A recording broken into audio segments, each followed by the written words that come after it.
Mesdames et messieurs, bonjour et merci de nous suivre sur Twi TV et en simultané sur Watt FM pour votre émission Le Tribunal de l'actualité. C'est le plus grand rendez-vous de l'information d'ici et d'ailleurs et je suis Serge Kaboré, celui-là même qui préside ce tribunal en ce jour 24 juin 2022 et pour la présente convocation, je suis accompagné par les juges au siège à qui nous disons bonjour. Bonjour Président, bonjour juge Bougma, bonjour auditeurs et téléspectateurs. Bonjour juge Vaha, bonjour Président Kaboré, bonjour Madame, Monsieur. Pour la 5e et dernière convocation de la semaine, 3 sujets ont été enrôlés. Il sera question dans un premier temps du déplacement de l'ancien président Jean-Baptiste Ouédraogo à Abidjan selon nos confrères d'Aujourd'hui au Faso. En seconde partie d'émission, il sera question du rappel à l'ordre des FDS qui abandonnent leur position et leur matériel. Vous vous en souvenez, nous avons promis revenir sur le sujet. Et enfin, nous aborderons la question de la nouvelle loi électorale au Mali qui pourrait permettre au colonel Assimi Goïta de se présenter à la prochaine élection présidentielle. Voici planter le décor, mais avant, les avant-propos.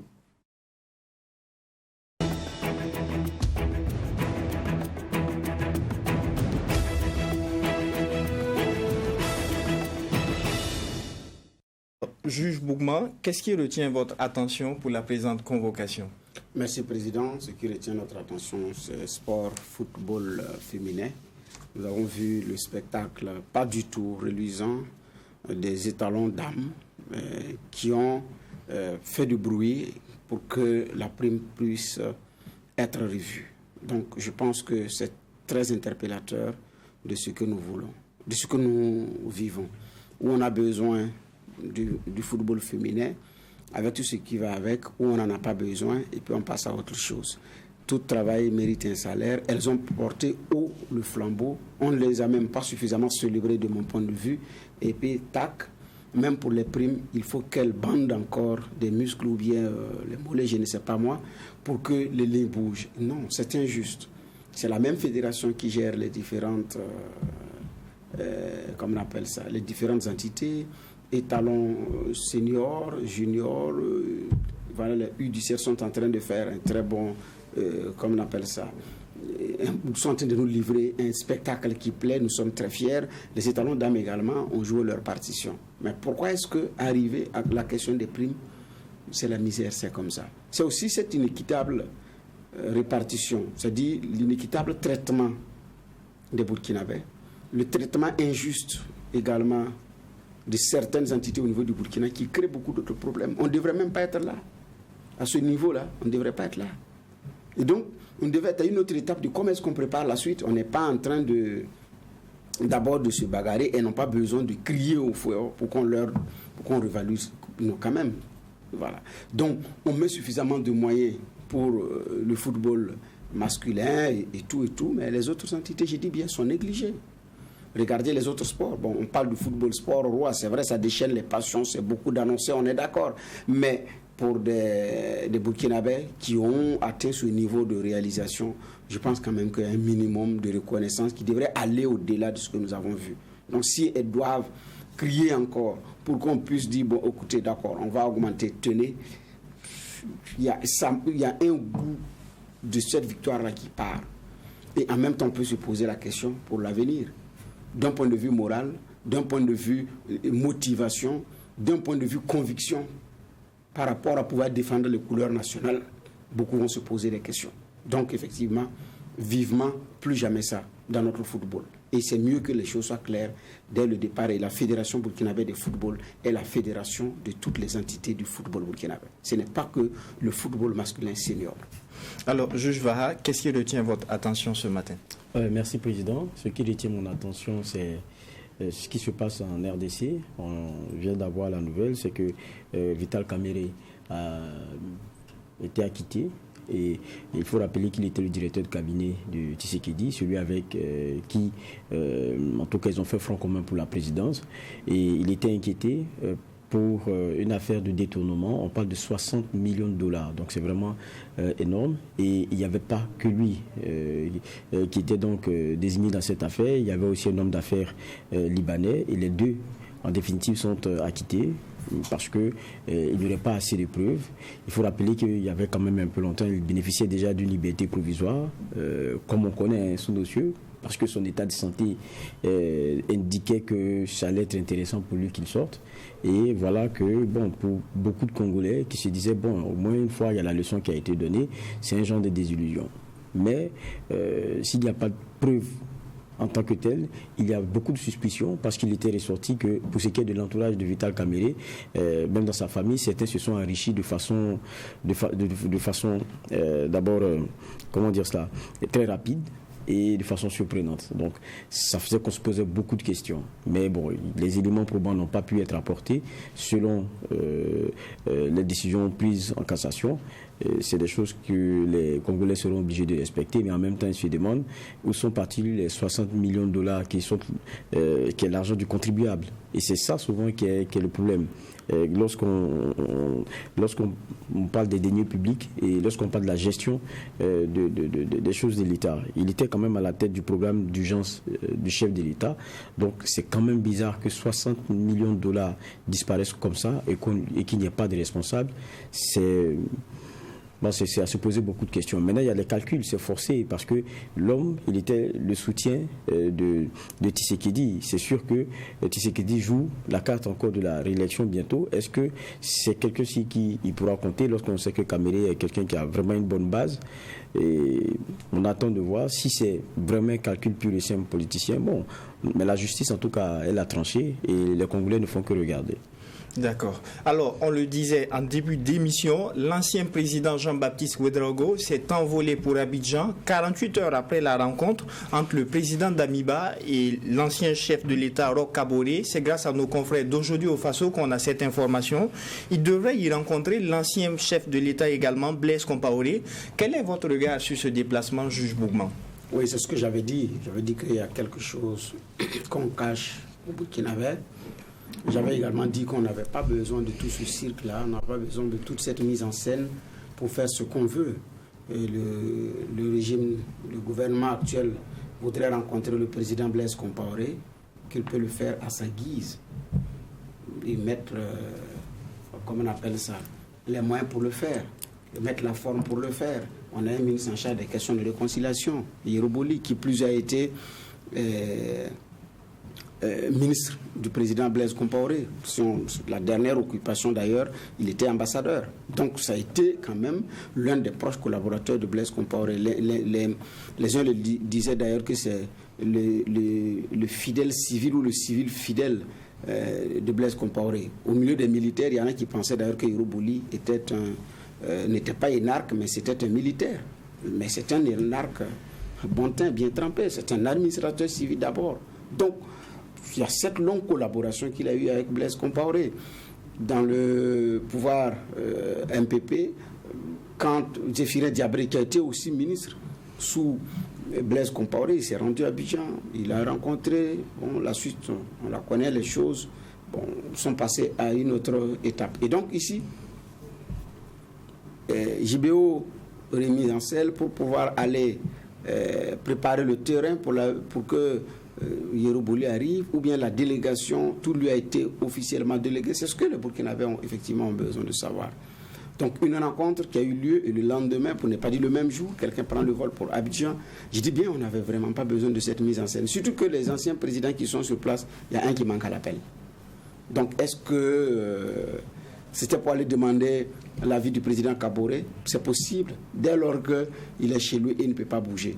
Donc le président voulait le voir certainement pour dire des choses qu'il pouvait le faire. Mais bon, ce qui nous a été donné de voir, c'est pour les questions sécuritaires, pour les questions de la cohésion nationale. Cohésion nationale où le fait même de détenir le président Kaboré joue sur la cohésion nationale. Déjà, ça joue. Donc franchement, c'est ce jeu de cache-cache là qui n'est pas bien sûr, non, en toute sincérité. Ils ont la liberté de pouvoir faire rentrer le président Blaise Compaoré dans les conditions qu'ils veulent. Maintenant, en face, c'est une population qui regarde et qui pourra effectivement apprécier à sa guise. Donc, même le président Kaboré avait préparé le retour de Blaise Compaoré, où il devait loger. les commodités avaient été installées. Des gens sont allés regarder. La famille de Blaise Compaoré est allée regarder. En tout cas, celle qui est présente au Burkina sont allés regarder, faire ses appréciations. Des extraits photos, vidéos ont été envoyés au président Alassane pour qu'il valide et regarde. Donc, c'est la famille Compaoré qui a dit de patienter. Et là, le président Kaboré l'a même dit au cours d'une sortie médiatique que tout est prêt. C'est l'entourage du chef de l'État, l'ancien chef de l'État Blaise Compaoré, qui a préféré, qui a dit d'attendre, de patienter. Et donc, c'est l'entourage qui a dit de patienter. C'est Blaise Compaoré et ses siens qui ont dit de patienter. Donc, déjà, celui qui a perdu le pouvoir avait même préparé ce retour. Il avait même promis dans sa campagne que 6 mois après, s'il est reconduit, il va faire venir le président Blaise Compaoré. Mais quand les bruits ont commencé, les uns et les autres se sont rendus compte que, effectivement, il y a un camp qui a préféré patienter, qui a préféré attendre. Et pour certains, c'est parce qu'il y avait un autre agenda qui était maintenant différent de la promesse Kaboré. Donc, il faut patienter pour que l'agenda puisse effectivement aboutir. Mais résumer notre cohésion sociale, résumer la réconciliation nationale à un retour de Blaise Compaoré, ce serait une erreur. Il ne faudrait pas faire cette erreur-là. Il faut intégrer les autres entités, il faut intégrer les autres donnes. Parce que si on résume ça seulement et on pêche dans la démarche, je crains que ça ne va pas marcher. Je crains que ça ne marche pas. Parce que j'ai toujours dit, les réconciliations événementielles ne marchent pas. L'événement vient à la conclusion. Mais l'événementiel dans un processus de réconciliation, si ça intervient au début, ça ne marche pas. Vous et moi, nous pouvons avoir une crise. Discrètement, quelqu'un intervient pour qu'on règle. Maintenant, nous appelons tout le monde à une table de réconciliation. Ce jour-là, on peut préparer, on peut même danser. L'événement vient clôturer tout ça. Mais si on va avec l'événement au départ, je crains que ça ne marche pas. Parce que les grandes réconciliations ont réussi d'abord par un travail de discrétion. Ce n'est pas tambour battant. Et ça, cette mise en scène risque de prendre le pas sur la volonté et la sincérité réelle des démarches pour aller à la réconciliation. Parce que s'il y a une fausse note déjà dans la démarche, compte tenu de sa trop médiatisation, ça risque de ne pas marcher. Et c'est là mon inquiétude. Sinon, je ne suis pas du tout opposé à un retour de Blaise Compaoré. Je ne suis pas opposé à une démarche de réconciliation nationale, mais mettons la forme. Parce que de ce que je sais de ma petite expérience de réconciliation, le gros boulot, c'est dans l'ombre. D'accord. Alors, la réconciliation nationale ne saurait se concentrer sur le seul retour de Blaise Compaoré. Est-ce que vous partagez ce point de vue, juge Vaha? C'est une réalité. Et maintenant, ce que Bernard disait, c'est pertinent. Ils sont libres de faire ce qu'ils veulent selon ce qu'ils pensent être bien en matière de contribution pour un meilleur vivre ensemble et puis un certain rapprochement, une consolidation de ce que sont les Burkinabés dans leur union. Mais est-ce que c'est ça le principal aujourd'hui? C'est vrai qu'on en discute, c'est beaucoup parce que on a l'impression qu'il y a un genre de supercherie. Lorsque on nous présente comme ça le président Kaboré avec l'ancien président aussi JBO au palais, avec le chef de l'État d'Amiba, quand vous regardez tout ça, et à la fin vous voyez que de problème il n'y en a pas de façon très claire, parce que quand vous regardez, on a l'impression que ce n'était pas Kaboré qu'on voulait forcément recevoir. Il y a dans la démarche quelque chose qui est comme un genre d'objectif et qui est final. C'est celui qui est en terre des Burni. Et ça, on regardait, on voyait ça venir depuis. Et c'est ce qui est en train d'être fait. Mais en même temps, il y a un procès qui s'est passé il n'y a pas si longtemps, pour lequel il n'est pas venu. Les avocats, on les a tous entendus. Et il y a la condamnation qu'on sait. Comment est-ce qu'on va enjamber ça? Ou bien c'est ce qu'on est en train de faire? C'est la question que beaucoup sont en train de se poser. Mais en même temps, quand je dis beaucoup sont en train de se poser cette question, quand on parle de réconciliation, d'abord, les Burkinabés ne voient pas ça comme quelque chose ne voient pas ce qu'ils sont en train de faire, c'est-à-dire amener Blaise Compaoré comme étant l'impératif pour que les Burkinabés se parlent ou bien s'entendent. Il y a notre problème premier, c'est que certains de nos frères ont décidé de prendre les armes contre la patrie. C'est avec cela qu'on doit se réconcilier. c'est ceux-là qui nous mettent dans des turpitudes, des meurtrissures fortes aujourd'hui. C'est ça qui est le vrai problème aujourd'hui des Burkinabés. C'est comment on se sort de cette situation-là. On n'est plus dans le moment où c'était des gens venus d'ailleurs qui nous attaquaient. C'est nos frères eux-mêmes qui ont été enrôlés.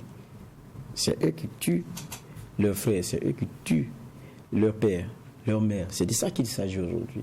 C'est ça la vraie question. Et même lorsque, sur la question pure et dure de réconciliation et tout, on n'en était pas loin des assises, on a vu ce qui avait été présenté par l'ancien ministre Zéphirin Diablé. C'est les questions de crimes de sang pour lesquelles c'est-on l'impression d'une impunité ou d'avoir été oublié dans cette histoire, sur lesquels il a dit qu'il fallait revenir. Il y a beaucoup de dossiers qui sont passés dans les mains du Hachkroun et autres. Ça, c'est des Burkinabés qui ont mal et qui attendent aussi qu'il y ait un regard, pas compatissant, mais qu'il y ait la prise en compte de ce qui s'est passé dans l'histoire par rapport à eux et que ça ne soit pas oublié. Donc ce n'est pas quand on va ramener Blaise Compaoré que les choses vont changer comme ça du jour au lendemain. C'est pas, pour moi c'est périphérique. Maintenant, Bernard le rappelait, la question du retour de Blaise Compaoré, ça a d'abord été une promesse pendant une campagne, celle de l'ancien président Roch Kaboré. Même quand il a mis tout en œuvre, de certaines indiscrétions que nous avons eues, la question de la maison n'était pas à leur goût. Il y a eu des petites choses. Peut-être que c'est sur ça qu'ils sont en train de repartir, mais les Burkinabés aujourd'hui regardent ailleurs. C'est bien ce que moi je pense. Ils ont trop de problèmes pour se laisser embarquer dans cela. Peut-être que ça leur tient à cœur, mais qu'ils le fassent. Mais ça ne tient pas au cœur de la majeure partie des Burkinabés aujourd'hui. Ce qui leur tient à cœur là, c'est ce pourquoi le coup d'État est venu. Ils nous ont dit que c'est pour inverser la tendance. C'est pour restaurer quoi? L'intégrité de notre territoire. C'est ça la restauration qu'ils nous ont vendue. Je pense que c'est sur cela que les Burkinabés les attendent.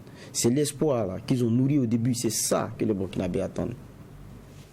D'accord. Alors, pour le cas de Blaise Compaoré, est-ce que les choses seraient aisées quand on sait justement qu'il fait l'objet d'une condamnation dans le cadre du procès Thomas Sankara? Bon, en fait, il y a ces réalités-là là-dedans. Mais quand on regarde même l'attitude de certains qui ont été condamnés dans le dossier Thomas Sankara, et qui ont été au service du président Compaoré, très proches du président Compaoré, quand on regarde leur attitude, on se pose la question sur les regrets qui ont été formulés, sur la sincérité des regrets qui ont été formulés, sur la sincérité de la demande de pardon qui a été effectivement exprimée. Et en fait, c'est ça qui laisse songeurs les Burkinabés. C'est quand même plusieurs familles endeuillées. Et il y en a qui sont partis sans avoir fait le deuil de leurs proches. Il y en a qui sont partis avec espoir qu'un jour, il y aura un dénouement heureux. Les Burkinabés attendent un repenti sincère et puis passer à autre chose. Mais l'orgueil humain faisant, un certain nombre de choses, et puis les intérêts, il y a beaucoup d'intérêts dans cette affaire, naturellement on passe à côté de l'essentiel.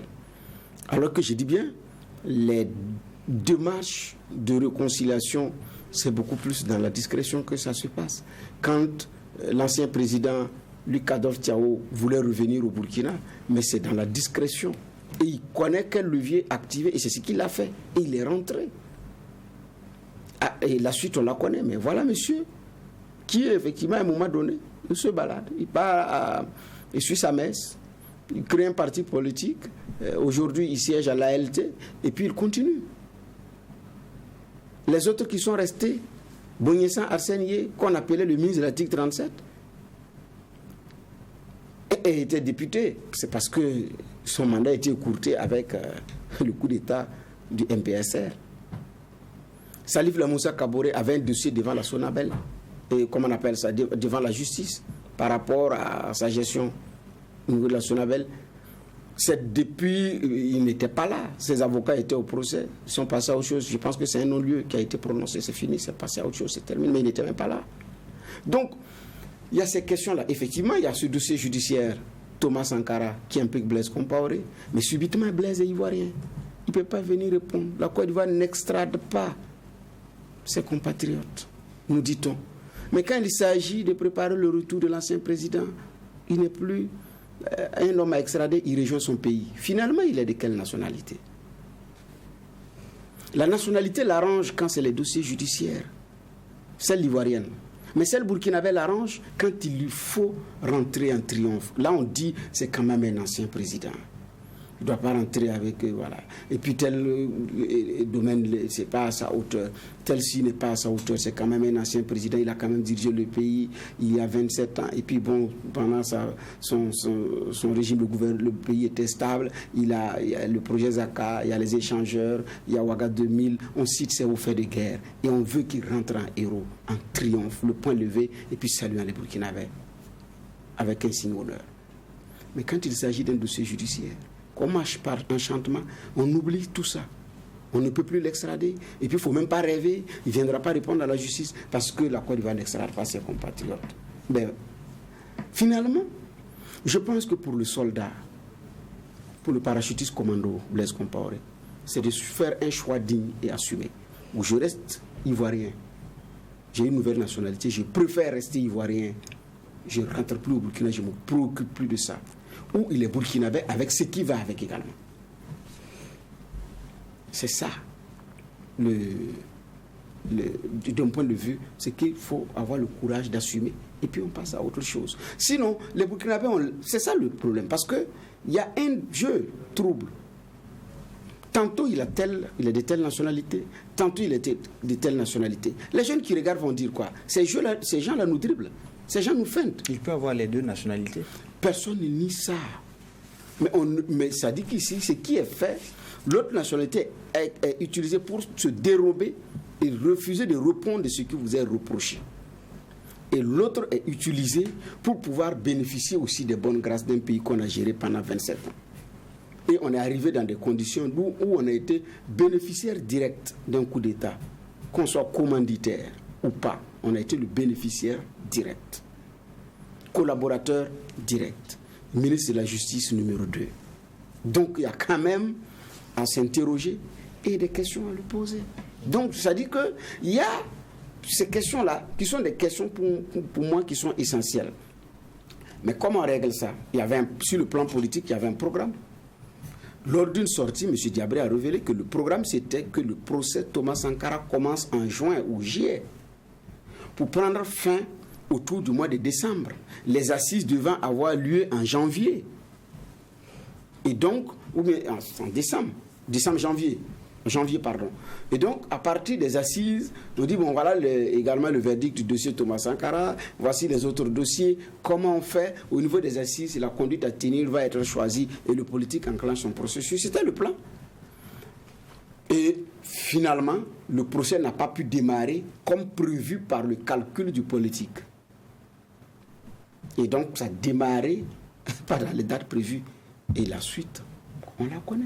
Non, mais c'est un procès qui devait démarrer plus tôt. Donc, ici,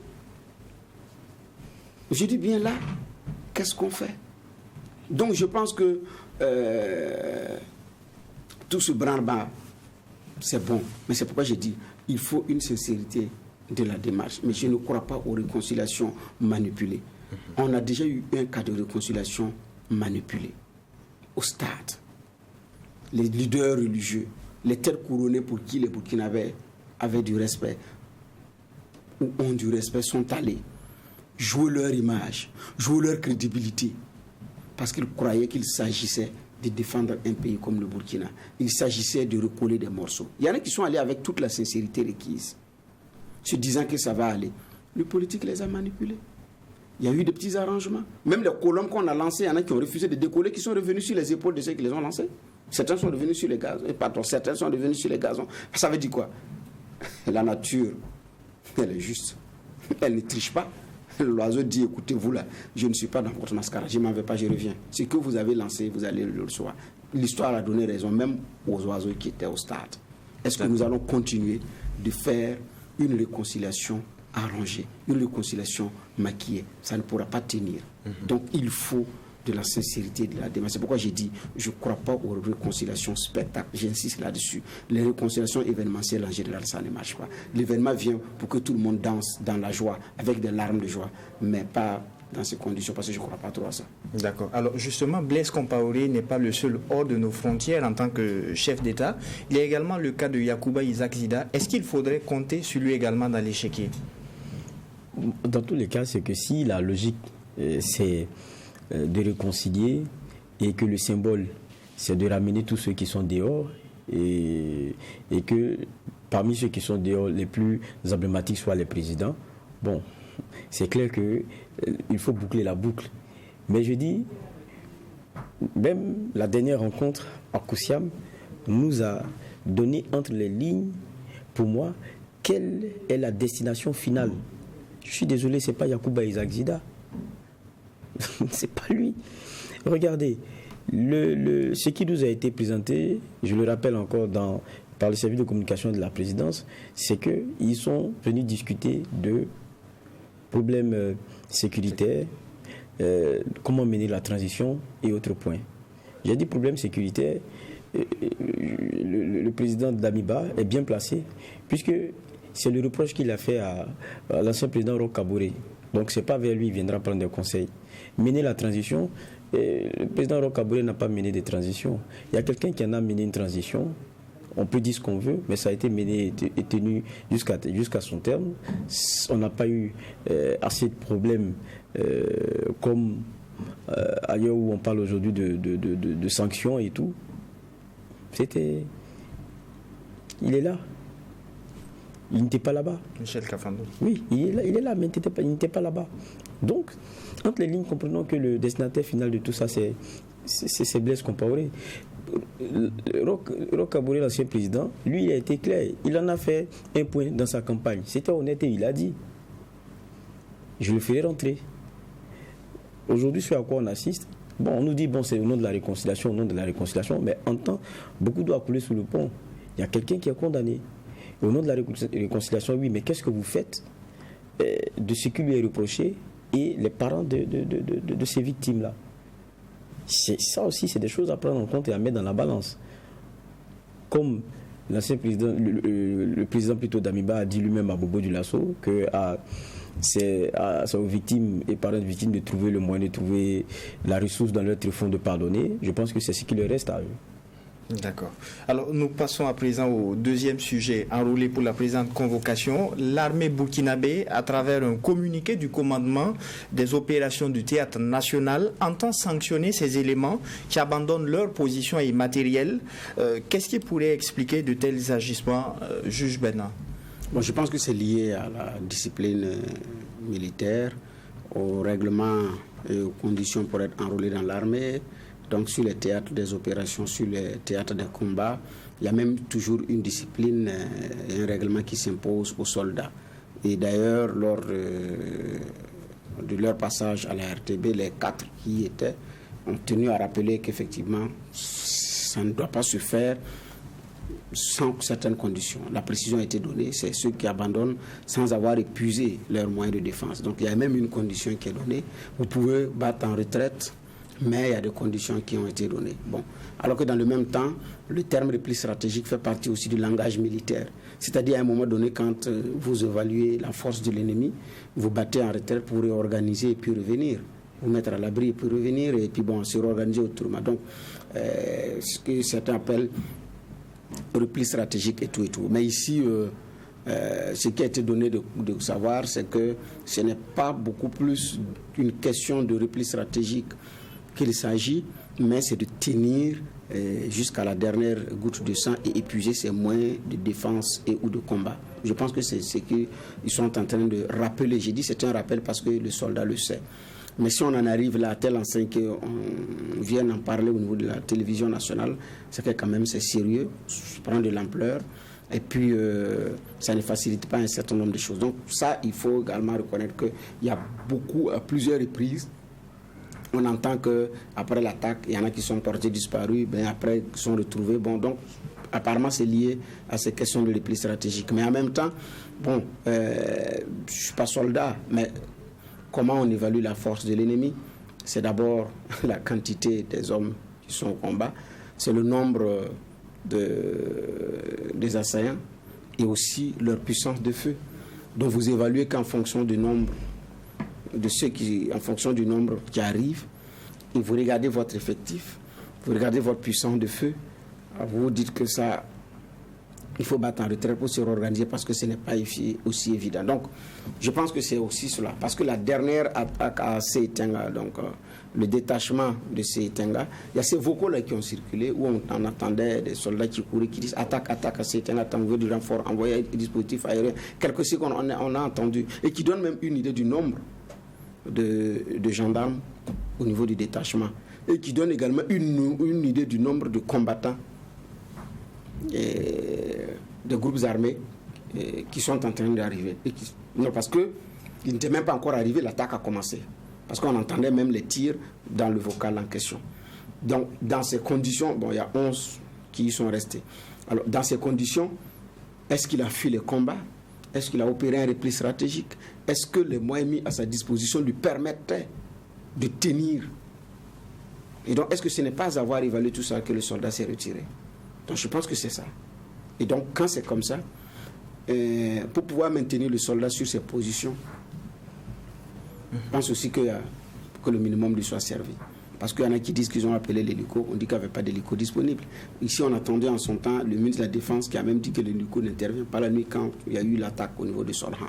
Aujourd'hui, on a quand même un minimum qui, même à distance, frappe avec précision les cibles. Ça, on est à ce niveau. Mais qu'est-ce qui s'est passé à Seitenga? L'hélico n'a pas pu intervenir. Alors que Bourzanga, il y a même eu 3. 2 qui sont venus du Niger, donc Barkhane du Niger, et puis l'aviation burkinabé. Et TAC à Seitenga, l'hélico n'a pas pu décoller. Donc je pense qu'il y a autant de choses qu'il faut d'abord clarifier avant effectivement de pouvoir donner une lecture juste. Mais je pense aussi que si on en arrive à en parler, c'est que les choses ont commencé quand même à prendre de l'ampleur où on atteint, comme on appelle ça, certains niveaux. D'accord. Alors, le juge Bougma a soulevé la problématique de l'équipement de nos FDS. Est-ce que ces abandons ne pourraient pas s'expliquer justement par la puissance de feu de l'ennemi? Oui, mais je crois aussi que c'est des militaires. Hein. C'est des militaires et leur rôle, leur formation les destine à cela, à combattre. Maintenant, il a la réalité de ce qu'on appelle le repli stratégique. C'est-à-dire que c'est pas, on ne leur demande pas d'être des kamikazes. Non. Si votre engagement peut servir, autant que cela se fasse. Et on ne contribue que lorsqu'on est vivant. Ça, c'est une réalité. Donc, lorsque vous êtes débordé, que vous ne pouvez plus, il y a des replis stratégiques. Et ça même, c'est permis. Mais je pense que les cas dont il est question dans le communiqué, il parle d'abandon de positions opérationnelles et de matériel par des agents des forces de défense et de sécurité engagés en opération de lutte contre le terrorisme, notamment sous menace terroriste ou lors de harcèlement par les groupes armés. Et quand vous lisez le communiqué, ils disent bien que le commandement comprend et reconnaît la complexité de la situation à laquelle nous faisons face, ainsi sur l'absolue nécessité pour les forces de défense et de sécurité de défendre fermement leurs positions respectives. C'est-à-dire, il y a le contexte qu'ils comprennent, mais il y a une réalité aussi, c'est que c'est une armée qui doit transpirer un courage, une rage, d'envie de découdre avec l'ennemi.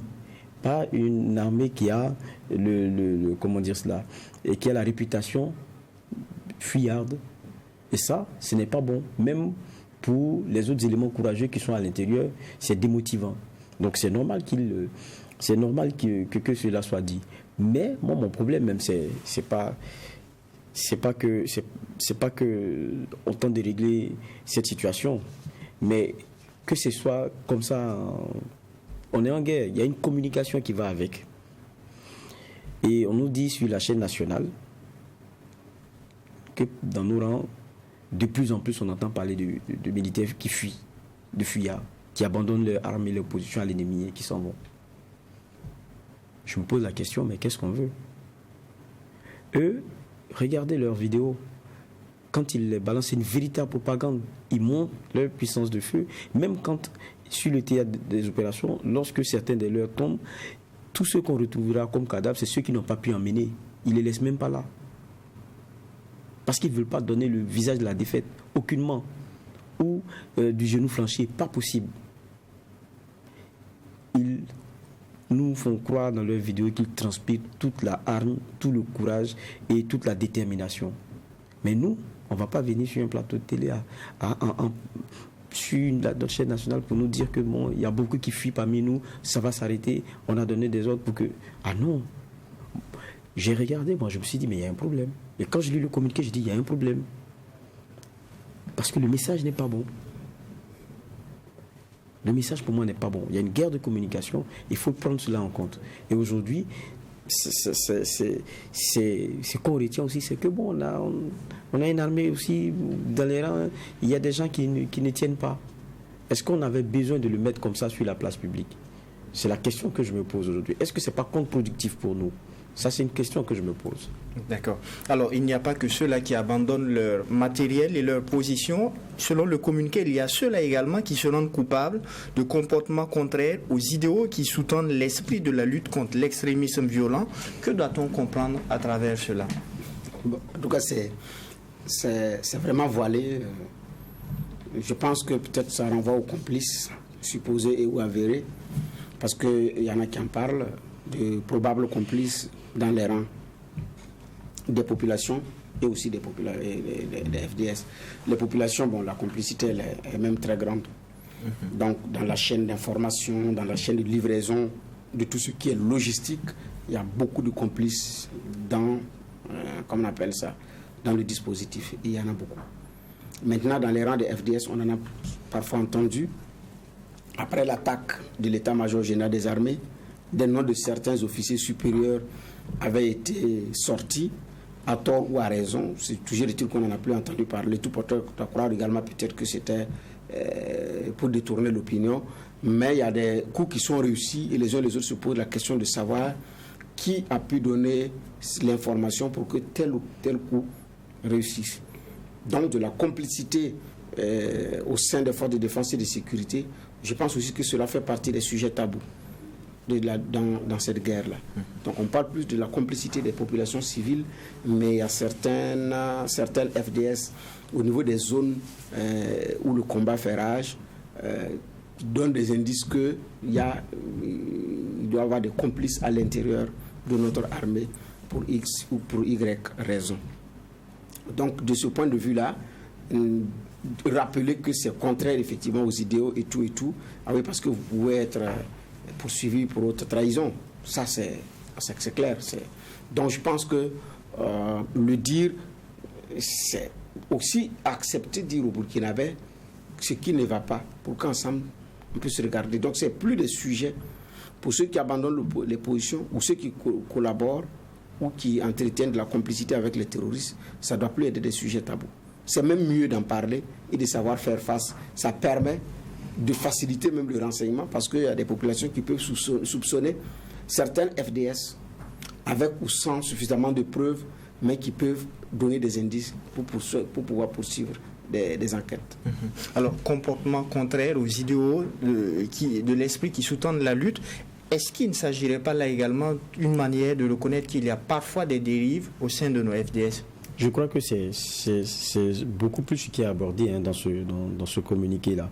Quand moi je le lis, ça veut dire qu'on ne parle pas que des FDS, on parle aussi des VDP.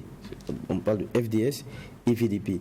Et pour moi, il y a un clarificatif même qui est donné un peu après, qui parle d'abus. Quand on parle d'abus, pour moi, c'est moins la trahison. Ça, c'est encore plus grave. Mais c'est beaucoup plus le comportement de ces forces-là et des supplétifs sur le terrain et leur relation et rapport avec les populations. Parce que vous ne pouvez pas, au nom de cette lutte-là, vous ne pouvez pas faire tout ce que vous voulez à des populations qui ne sont pas identifiées comme ennemis ou bien qui ont un comportement qui s'y assimile. Vous ne pouvez pas, par exemple, venir, je ne sais pas moi, vous mettre à tabasser certains juste parce que ça vous plaît ou quoi que ce soit. C'est des choses qui ne sont pas intéressantes. Et souvent, les dérives qu'on a, ils le disent eux-mêmes, ce n'est pas de nature à aider la lutte. Pourquoi ? Ça fait que, en définitive, il y a des populations qui ont une crainte, et des terroristes, et des forces qui doivent venir les sécuriser. Parce qu'elles aussi, quand elles viennent, elles se rendent quelquefois coupables de travers. Et quand c'est comme ça, il n'y a plus la communication, il n'y a plus la confiance, et vous êtes comme dans votre bulle, Et cette population qui devrait être un élément rassurant pour vous, parce que vous auriez des renseignements à travers eux et que vous rassurerez par votre présence, devient plutôt ceux avec qui vous regardez avec toutes les suspicions et vous n'êtes pas à l'aise même en tant que militaire. Donc c'est ça. Et ça, souvent, c'est le fait de quelques brebis galeuses. Et quand c'est comme ça, il faut les extirper. Sinon, c'est elles qui gâtent le nom de tout le monde. C'est elles qui font qu'on a un mauvais regard sur les autres. Et on dira, le militaire burkinabé, quand il arrive ici, voilà comment il se comporte. Le vieux de la dernière fois, ils l'ont fait pomper. Vous venez, un père de famille, vous le faites pomper devant ses enfants, et puis après, vous partez. C'est vrai que vous avez l'âme en bandoulière et tout. Mais ça, ce que vous créez, vous vous mettez vous-même en insécurité demain. C'est de ça qu'il s'agit. Je pense que c'est de ça, c'est ce genre de comportement-là dont il est demandé la contribution des populations en termes de dénonciation. Pour qu'elles se disent, parce qu'on en a parlé ici plusieurs fois, s'il y a des dérives, il faudrait au moins que ces populations aient un canal par lequel elles arrivent à faire remonter cela et qu'il n'y ait pas un genre d'impunité et que ces brebis galeuses-là ne viennent pas gâcher le travail qui est en train d'être fait, ne viennent pas saper les efforts qui sont en train d'être faits et ne viennent pas donner un visage autre à ce que sont les FDS et les VDP qui sont engagés, parce qu'ils sont engagés pour une cause, c'est celle de libérer le pays, c'est celle de protéger les populations. Alors, nous restons avec vous, juge Baha, pour aborder à présent la question de la nouvelle loi électorale au Mali, qui, dans sa version amendée par les membres du CNT, pourrait permettre au colonel Assimi Goïta de se présenter à la prochaine élection présidentielle. S'agit-il d'une surprise pour vous ? Bon, c'est une surprise, mais maintenant, il y a un genre de communication qui est faite pour dire, bon, c'est Goïta, apparemment, il peut maintenant se présenter, mais c'est qu'avant, les militaires, là, ne le pouvaient pas. Et puis, je crois aussi que la charte, dans ses montures premières, là, tous ceux qui sont dans la transition ne pouvaient pas aussi candidater pour les élections prochaines. Maintenant, il y a eu cet amendement. Je ne sais pas si ça a été promulgué, hein, parce qu'on attendait, je pense qu'à hier, avant-hier, sa promulgation, et qui permettait à ce que le militaire puisse candidater sous condition que, je pense, 4 mois avant, il est démissionné de son poste, il est dans la transition, et je pense qu'il est demandé une disponibilité ou bien quelque chose comme ça. En tout cas, il ne porte pas le treillis. Je crois que c'est les 2 dispositions qui ont été prises. Donc, quand vous regardez, ça veut dire que si Assimi Goïta décide de quitter la présidence, 4 mois avant, cela lui est possible. Et s'il remplit d'autres conditions. Maintenant, ce qui intrigue un peu aussi, c'est que je pense qu'il y a une autre monture aussi qui disait que lorsque le président ne peut pas, c'est automatiquement le président du CNT à qui échoit donc la présidence et qui va l'exercer jusqu'à l'organisation des élections. Donc pour certains, quand ils regardent, il y a comme un genre de puzzle qui lorsque vous mettez, on a l'impression que bon, il y a quelque chose qui s'est construit. Maintenant, est-ce que c'est pour Goïta? C'est la question que les uns et les autres se posent aujourd'hui.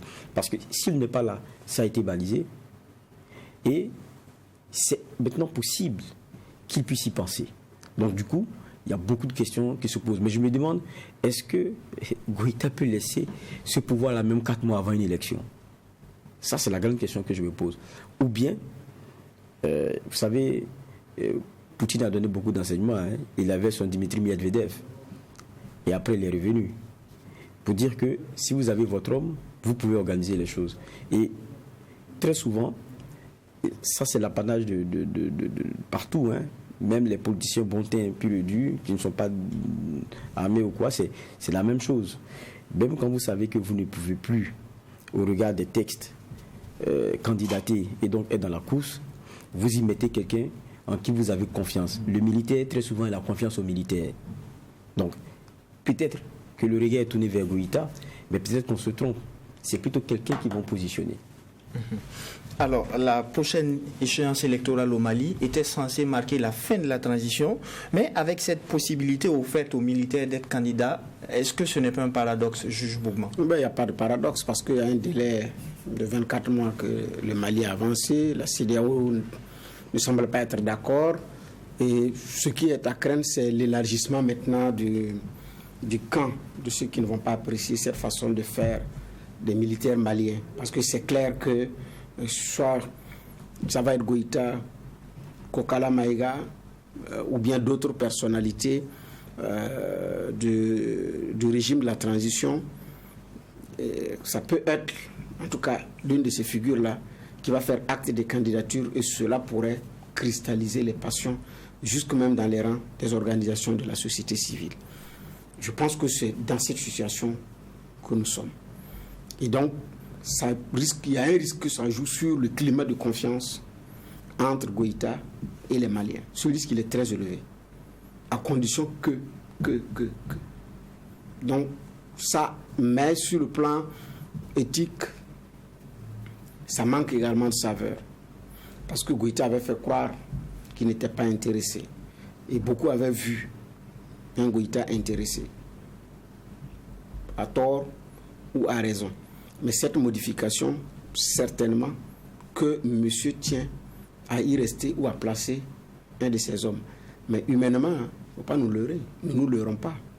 Humainement, c'est des gens aussi qui ont peur, compte tenu de ce qu'ils ont pu faire en termes de pouvoir s'assumer courageusement.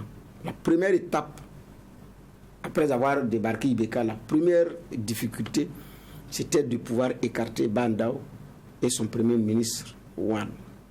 Ensuite, c'est de défier ouvertement les pays européens.